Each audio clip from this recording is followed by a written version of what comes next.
Hi, it's Daryl again. In this video I want to answer a few questions that people ask me a lot about electric cars. So the first question is, when will the battery need to be replaced? And my answer for that is, I don't actually see that most electric cars will ever have their batteries replaced. I had a look at some long-term graphs, and the degradation of batteries seems to be high when the car is first used, and its first 6 months or a year of use. There seems to be a lot of battery degradation there, and then the battery degradation slows down. It does constantly, very slowly decrease in value, but what I've noticed is a lot of 2011 cars kind of have about 20 to 25% battery degradation, but in different markets it will be different. So in New Zealand it's very temperate. We don't really have very cold winters and we don't really have very hot summers. So New Zealand's kind of a really ideal country to avoid battery degradation. So I kind of imagine that over a 20-year lifespan of a car, I think that seeing 50% battery degradation could be possible. So for the early electric cars, which had only about 110 to 120, 130 k's range, over 15 or 20 years, they might suffer quite a lot of degradation, but the vehicle will still be useful for about 60 kilometers of daily driving, and for a lot of people that will be enough.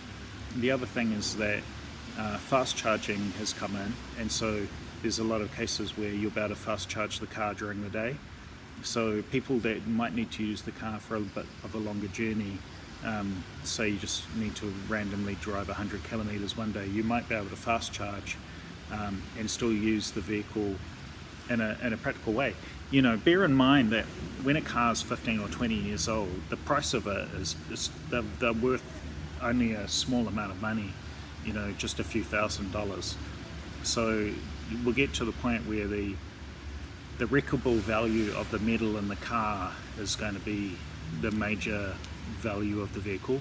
So there'll be a plateau point where the bottom value of the car just becomes the usefulness of its materials for recycling. So, you know, these modern cars have a lot of steel and aluminium and the lithium batteries and the cobalt in the batteries.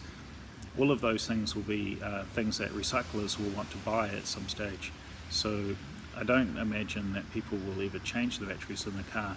The cars will just drive less and less range until they have a kind of a point where the vehicle's 25, 30 years old, and then the whole thing will be scrapped.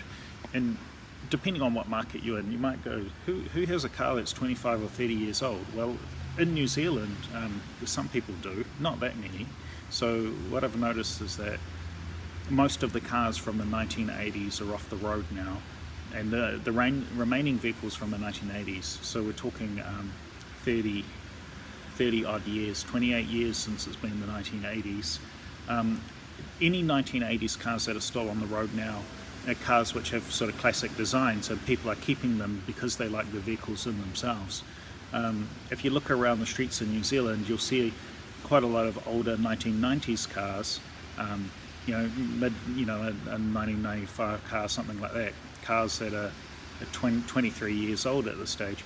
So those cars are very much near the end of their normal life. So normal cars in New Zealand have a driving life of up to about 250,000 kilometers for relatively small cars. So it's engine size. So you know, the V6s with 3-litre engines, those vehicles will do 300,000 kilometers is pretty typical. Our government collects data on the last time a government official saw the car. So each time the car goes for a warrant of fitness safety check or has its registration paid by the owner, then they know that relatively the car's still in use if it gets through those. And then if the car's not seen 6 months or a year after that, then never appears back at any official location for being checked, then we know that the car's probably off the road. And so the government collects quite a lot of really useful statistics on that. You can look on some of the New Zealand statistics websites to find that information. I looked at it one time. I don't think I'm going to reference it for this video. but typically cars get 250,000 kilometers. It's very rare that cars are sort of scrapped before 170,000 kilometers. So in New Zealand, people that are just looking for a value car will drive around in fairly old cars for quite a while, because you can buy those cars really cheaply, and modern Japanese cars with their good engineering, as long as you just keep changing the oil and putting in a new oil filter and occasionally changing the spark plugs and a few other minor things like that, the vehicles have really long lifetimes. So I think that electric cars will be the same. I can't imagine people scrapping their Nissan Leafs before they've done 200,000 kilometers. But at the point that they get up to about 200,000 kilometers, I could imagine that the range of some of the older ones might only be 30 or 40 kilometers per charge, which is just fine if you're just going to the supermarket or running errands around town. They could be used for second cars or even third family cars for some people.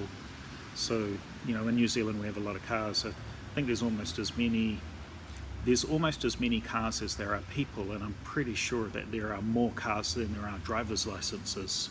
So the average person of driving age who has a driver's license tends to have more than one car per person.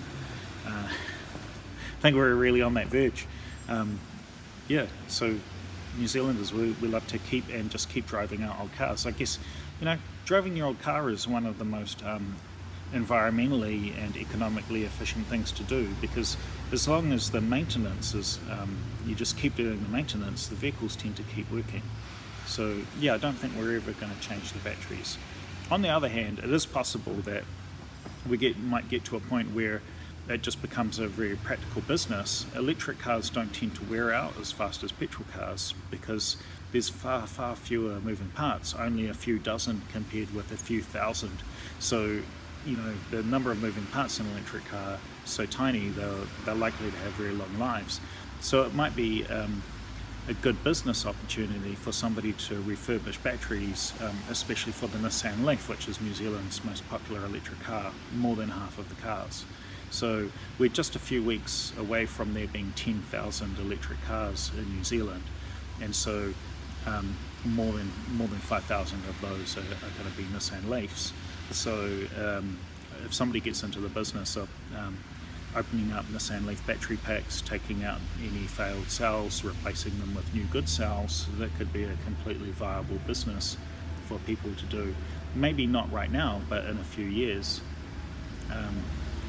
One of the New Zealand government goals is to effectively double the number of electric cars in New Zealand each year, and that's been the case for the last several years.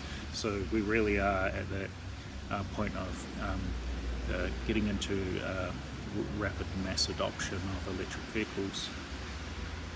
And it stands to reason that that would happen in New Zealand because, like I point out in my other videos, we've got lots of renewable electricity. The electricity is made in New Zealand, keeps the money in New Zealand when we use electricity for powering cars. So it's, you know, it's a win-win all-round situation. Thanks for watching. Please like, subscribe and comment. Ask me questions in the comments, and subscribe to my videos. Thanks.